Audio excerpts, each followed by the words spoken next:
Ici Sarah de Ciné Techno et voici ma critique de Blasphemous pour la Switch. Fruit d'une campagne Kickstarter couronnée de succès, ayant amassé 333 000 $ sur un objectif de 50 000, Blasphemous est un hommage au jeu de type Metroidvania, comme Castlevania Symphony of the Night ou Metroid, offrant un niveau de difficulté élevé. L'histoire inspirée par le christianisme et les traditions de Séville en Espagne porte sur un pénitent muet, le personnage contrôlé par le joueur, dont le visage est recouvert par un masque froid. Il tente de survivre au miracle, une malédiction qui frappe la contrée de Custodia. Le but du jeu est donc d'atteindre le dernier boss pour enfin faire lever cette malédiction. Puisqu'il s'agit d'un Metroidvania, le jeu est non linéaire. Il faudra donc revisiter de nombreuses sections de la carte après avoir acquis des items spéciaux et bien fouiller partout si l'on souhaite terminer le jeu à 100%. Chaque fois qu'un boss est battu, le pénitent gagne en force et acquiert de nouvelles habiletés. Par exemple, certains pouvoirs sont ajoutés comme des billes d'un rosaire, tandis que d'autres doivent être initialement déverrouillés à un des prix dieux, qui servent de point de sauvegarde.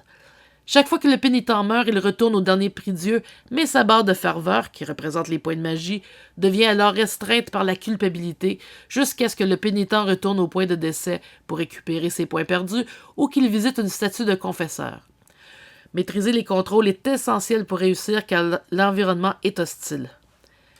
Blasphemous est un jeu très difficile qui donnera du fil à retordre aux joueurs. Cependant, réussir à battre les boss donne un réel sentiment d'accomplissement. Malheureusement, la carte du jeu pourrait être peaufinée. Elle est un peu difficile à voir sur la Switch, surtout en mode portatif, et il n'est pas possible de faire un zoom avant. De plus, certains endroits clés, comme les marchands, ne sont pas indiqués. Il faut donc retenir nous-mêmes leur emplacement. Le design visuel est le haut fait du jeu, même s'il est en pixel art. Le dessin est magnifique.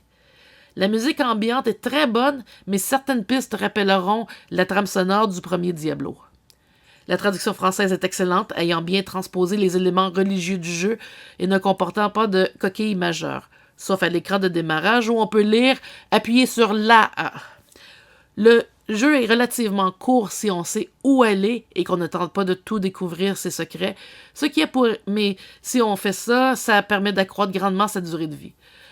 Par contre, le minuteur de la version Switch roule même lorsque la console est en veille, ce qu'il faut se les donner pour ceux qui aiment savoir le temps exact passé sur un jeu.